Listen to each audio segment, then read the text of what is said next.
Bismillahirrahmanirrahim. Assalamualaikum warahmatullahi wabarakatuh.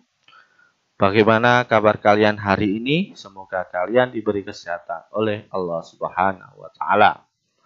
Hari ini kita akan belajar tematika subtema 1, yaitu tentang interaksi sosial dan interaksi manusia dengan lingkungan. Interaksi manusia dibedakan menjadi dua, yaitu interaksi sosial dan interaksi manusia dengan lingkungan. Interaksi sosial adalah hubungan-hubungan sosial yang terjadi antar manusia. Terjadinya interaksi sosial ini disebabkan karena manusia merupakan makhluk sosial. Apa itu makhluk sosial? Makhluk sosial adalah manusia tidak dapat hidup sendiri dan selalu membutuhkan bantuan orang lain atau pertolongan orang lain. Sedangkan syarat terjadinya interaksi sosial yaitu jika ada dua orang yang saling berhubungan dan saling berkomunikasi. Dan sedangkan jenis-jenis interaksi sosial. Jenis-jenis interaksi sosial yang pertama yaitu interaksi antar individu. Yang kedua, interaksi individu dengan kelompok. Yang ketiga, ada interaksi antar kelompok. Kita akan bahas satu persatu. Yang pertama, interaksi antar individu adalah interaksi satu orang dengan satu orang lainnya. Yaitu contohnya, ada tegur sapa, ada berjabat tangan, dan kasir sedang melayani pembelinya. Yang kedua, interaksi individu dengan kelompok, yaitu interaksi antar satu orang dengan banyak orang. Contohnya, ada guru dengan muridnya. Guru sedang mengajar muridnya di depan kelas.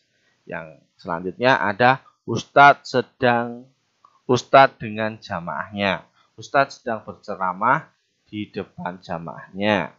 Yang ketiga ada tokoh dengan khalayak umum. Interaksi antar kelompok, yaitu interaksi kelompok dengan kelompok lain. Yaitu contohnya dua tim sepak bola yang sedang bertanding. Diskusi antar kelompok. Interaksi manusia dengan lingkungan adalah proses saling mempengaruhi antara satu dengan lainnya. Lingkungan adalah lingkungan yang terbentuk secara alami tanpa campur tangan manusia. Lingkungan terdiri dari dua komponen, yaitu komponen biotik atau benda tak hidup dan komponen biotik benda hidup. Saya ulangi lagi, lingkungan terdiri dari dua komponen, yaitu komponen abiotik benda tak hidup dan komponen biotik benda hidup. Dua komponen ini saling berinteraksi antara komponen abiotik dengan komponen biotik dan sebaliknya komponen biotik dan komponen abiotik. Interaksi antara komponen abiotik dengan biotik, yaitu contohnya tanah, suhu, dan curah hujan yang mempengaruhi tanaman. Sedangkan interaksi antara komponen abiotik dan biotik. Contohnya, daerah banyak tumbuhannya juga dapat menyimpan air yang lebih banyak.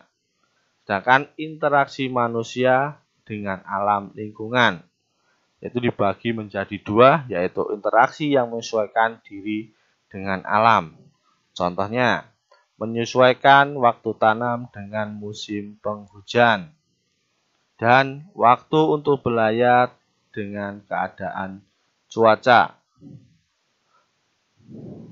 Interaksi manusia yang mendominasi alam.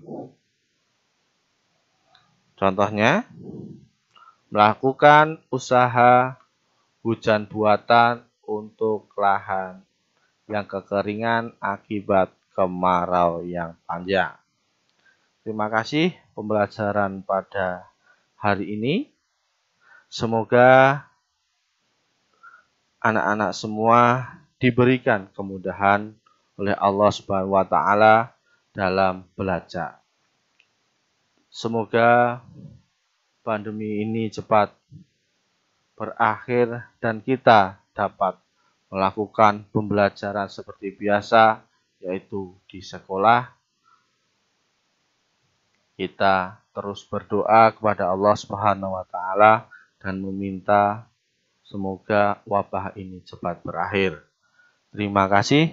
Wassalamualaikum warahmatullahi wabarakatuh.